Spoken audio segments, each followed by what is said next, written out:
Quoi, je musique, l'univers du rap malien. O fana kuma cayara kosɛbɛ n tun tɛ fɛ ka n da don a la n'o ye Oudemil ni Malake ka histoire ye i y'a mɛn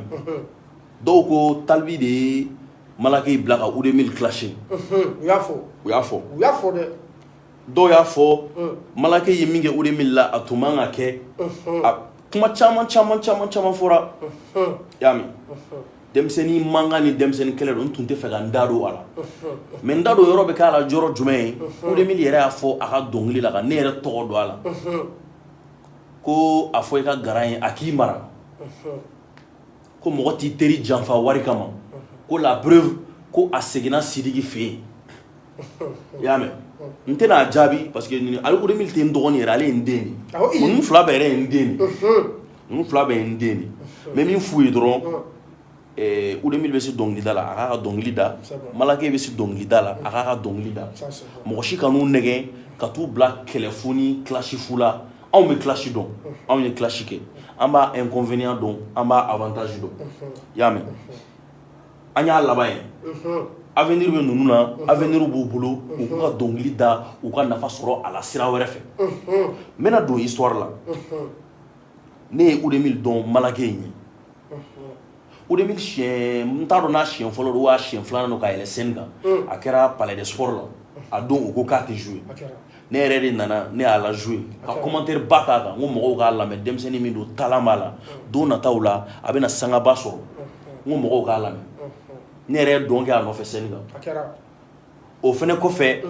Jagɛlɛya casting na Tomorobugu n y'a invité a don a nana o bɛɛ fɛnɛ kɔfɛ n y'a f'u ɲɛna n b'aw ka bila la n y'aw kɔrɔkɛ de ni bɛ se ka fɛn kɛ aw ye dɛmɛmanɔgɔ dɛmɛ la i y'a mɛn mais mɔgɔ n'i ye fɛn kɛ mɔgɔ ye n'i tilara ka olu fɔ o bɛ kɛ baraji tiɲɛ i y'a mɛn o bɛ kɛ baraji n tɛna don o yɔrɔ détail la donc c'est pour k'a yira mɔgɔw la foyi tɛ ne moi je n'ai rien contre Oudemil ou Lil Ben ni Malake nana ɲɔgɔn dɔn an ye baara daminɛ Oudemil ni Malake fɛnɛ tun bɛ ɲɔgɔn dɔn sanni ne yɛrɛ cɛ u bɛ ɲɔgɔn sɔrɔ studio la u bɛ baro kɛ u bɛ yɛlɛw kɛ u b'u ka fɛnw kɛ i y'a mɛn u y'u ka featuringw kɛ u y'a bɔ Malake ka album kɛra a ye Oudemil invité palais la u ye fɛnw kɛ kɛlɛ nana cogo di kɛlɛ nana ni ani ko histoire de ani ye jɔn ye ani ye Mali rap kanubaga dɔ ye je pense ani Oudemil fɔlɔ de tun bɛ ɲɔgɔn dɔn n t'a dɔn u ye ɲɔgɔn dɔn cogo di n t'a dɔn u ka ɲɔgɔn dɔn cadre bɛ cogo di n tɛ n da don o yɔrɔ la après ani ni Malake fɛnɛ nana ɲɔgɔn dɔn u dun bɛɛ bɛ dɔnkili de la ne tun tɛ ani Malake ka relation kalama u bɛ ɲɔgɔn dɔn ani Malake ye ɲɔgɔn dɔn u ye ɲɔgɔn dɔn cadre min fɛ n t'a dɔn u ye kuma minnu fɔ ɲɔgɔn ye n t'a dɔn mais n kɔni b'a dɔn Malake ye ko ka d'a ye kosɛbɛ a ye Malake kanu a ye Malake kanu ani Malake bɛ baro kɛ kosɛbɛ donc don dɔ la a donna ka histoire dɔ la ka histoire ɲɛfɔ Malake ye mais a m'a ɲɛfɔ Malake ye ko Oudemil de don ou bien ko Saka de don ou bien ko Burama de don i bɛ k'a faamuya donc kuma in ye Malake ye touché comme Malake ye mɔgɔ ye histoire de ka d'ale ye dɔnkili la quoi n'i y'a ka dɔnkili jateminɛ a ka son dɔ titre bɛ yen ko Solo o ye histoire de ye a ka son dɔ titre bɛ yen ko Mami a bɛ ka histoire dɔ de raconter a ka son dɔ titre bɛ yen ko Cɛ Magan a bɛ ka histoire dɔ de raconter i bɛ k'a faamuya donc ani in fɛnɛ la ani kelen ka histoire fɔ Mala ye Mala ye histoire in ta k'a kɛ dɔnkili ye i bɛ k'a faamuya fana histoire kɛ dɔnkili ye direct a histoire kɛ dɔnkili ye i bɛ dɔnkili lamɛn a daminɛ f'a laban Oudemil tɔgɔ t'a la dɔnkili daminɛ f'a laban Lil Ben tɔgɔ t'a la clash t'a la nenni t'a la dɔgɔyaman t'a la a ye dɔnkili ye histoire a ye dɔnkili bɔ dɔnkili jara dɔnkili bɔlen yɔrɔ dɔnkili yɛrɛ bɛ da yɔrɔ dɔnkili ma da hali Jagɛlɛya la parce que mɔgɔw fana fɔ ko ne de y'a bila ka Oudemil clasher dɔnkili dilanna Magas ka studio la Big Boss Music a ye dɔnkili bɔ dɔnkili tun man ka bɔ yɛrɛ a ye dɔnkili ci Ani ma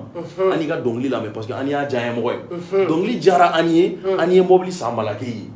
donc Ani tun bɛ fɛ ka mobili in di Malake ma surprise de la o yɔrɔ de la Ani ye ne wele an ka surprise kɛ Malake la ne don yɔrɔ filɛ histoire in kɔnɔna la donc 31 su an taara an ye mobili di Malake ma surprise kɛra donc an ye vidéo ni fɛnw kɛ yɔrɔ in kɔnɔna la donc dɔnkili vidéo bilara net sanfɛ quoi o de y'a to dɔnkili in yɛrɛ bɔra sinon a tun ye dɔnkili bɔ dɔrɔn ka dɔnkili da ani ma ani ka dɔnkili lamɛn a diya ye mɔgɔ don a banna a ye fɛn d'a ma e bɛ ka faamuya Solomana na n ka nin fɛn in dɔɔnin n kan bɛ ka ɲigin ale ka ɲi ale bɛ énergie di mɔgɔ ma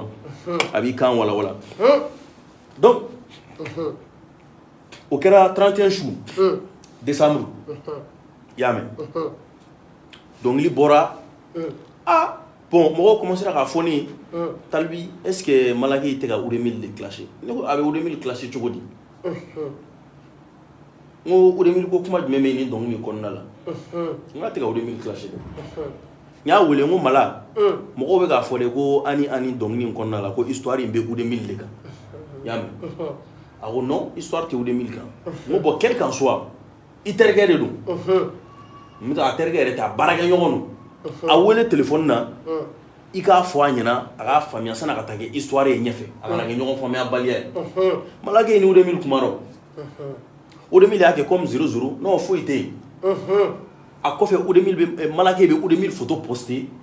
mais Oudemil tɛ sɔn ka Malaki photo poster i y'a mɛn o kɔfɛ an ye ɲɔgɔn ye Sidiki fɛ yen Malaki ni Sidiki ka dɔnkili bɛ ka dilan don min na Oudemil yɛrɛ tun bɛ studio kɔnɔ ani Mala ye baro kɛ a yɛrɛ tun bɛ ka hakilinata di dɔnkili in kan a ko ni Mala ye nin yɔrɔnin in kɛ tan a bɛ ɲɛ n'a ye nin kɛ tan a bɛ ɲɛ o bɛɛ kɛra ka sɔrɔ dɔnkili in bɔra e bɛ k'a faamuya o bɛɛ kɛra ani sɔn kɔfɛ donc kɛlɛ tɛ yen foyi tɛ yen e bɛ k'a faamuya u bɛ ɲɔgɔn ye u bɛ baro kɛ u bɛ tɛmɛ maintenant à ma grande surprise Oudemil ka concert date bɛ bɔ yɔrɔ min na dɔrɔn Oudemil taara son bɔ ka ne ni Malaki ye clasher Malaki y'ale teri de o y'ale janfa wari kama o y'ale janfa muso kama o y'ale janfa mobili kama ka hinɛ don mɔgɔw la mɔgɔw fana ye Malaki kɛ mɔgɔ lankolon ye ko Malaki ye mɔgɔ min ye a b'a teri janfa wari kama wa mɔgɔ min don ani Talibi bɛ ɲɔgɔn fɛ bon Talibi bɛ sɔn clash ma Talibi de y'a bila clash la bɛɛ wulila ka Malaki dɔgɔya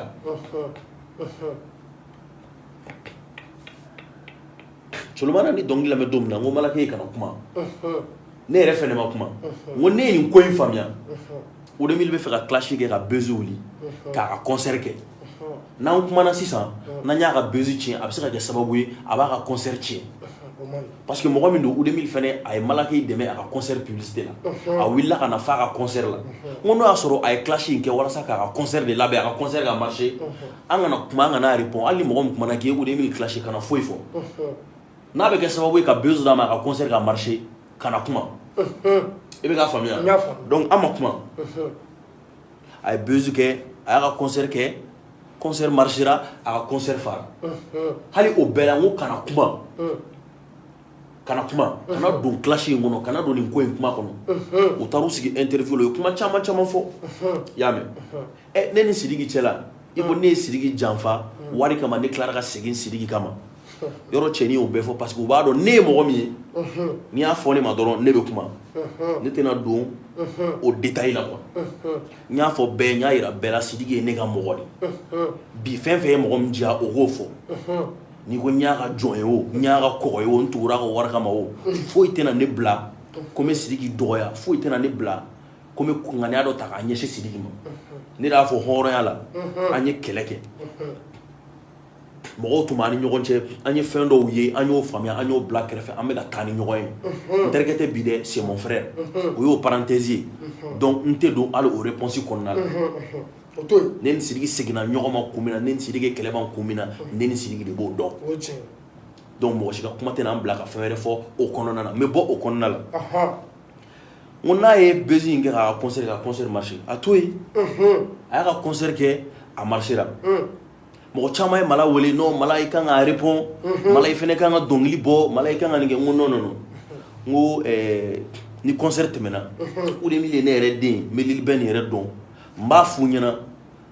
ni mɔgɔ min bɛ k'aw nɛgɛn aw ka clash kɛ a tigi t'aw ka hɛrɛ fɛ ayi a tigi t'aw ka hɛrɛ fɛ clash tɛ aw ka style ye mɔgɔ ma Oudemil dɔn ni clash ye a ye dɔnkili duman d'a ka dɔnkilininw da mɔgɔw kɛra fɛ o kama mɔgɔ ma Malaki dɔn ni clash ye a ye dɔnkili dumanninw da mɔgɔw kɛra fɛ o kama a ye taa o kelen in fɛ mais i b'a dɔn min bɛ ka Oudemil lafili parce que a ye clash in bɔ tile fila son in lamɛnna trop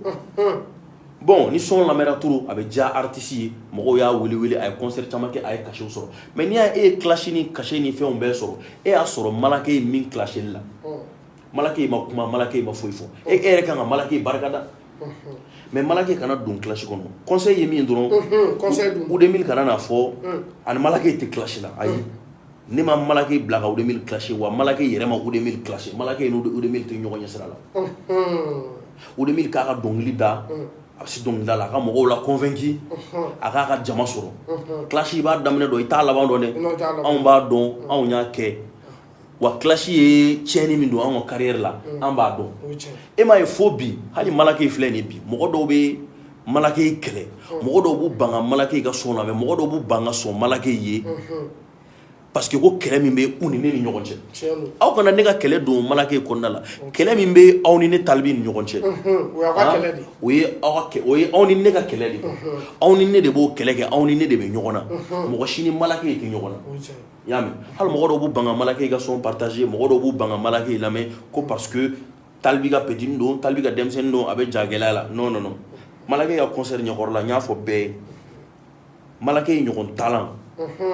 malake ye ɲɔgɔn voix malake ye ɲɔgɔn min b'a la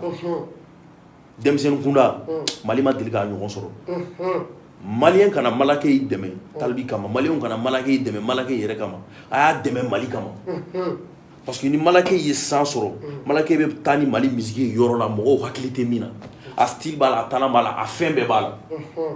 aw kan'u nɛgɛ ka don classique la aw kan'u nɛgɛ ka don kɛlɛfu la aw kana malake kɛlɛ parce que ko talibi man di n ye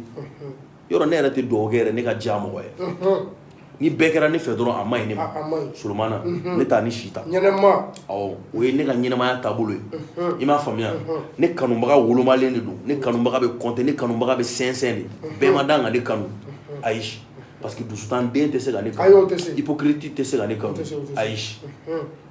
donc aw kana malake kɛlɛ ne kama a y'a lamɛn a y'a partager o sira fɛ kuma la surunya la ka ou 2000 bɔ fili la malake ma clasher clash ta ni malake cɛ foyi t'u cɛ n'a b'a ka dɔnkili da a k'a ka dɔnkili da a bɛ se dɔnkili da la a k'a ka carrière kɛ a kana nin sama ka taa yɔrɔ si ni mɔgɔ o mɔgɔ bɛ k'u nɛgɛn u bɛ k'a nɛgɛn de y'a mɛn sinon i y'i ka concert kɛ i y'a dabɔ concert min kama i ye concert fa concert tɛmɛnɔ concert ye su kelen de carrière bɛ se ka taa fo san 100 yɔrɔ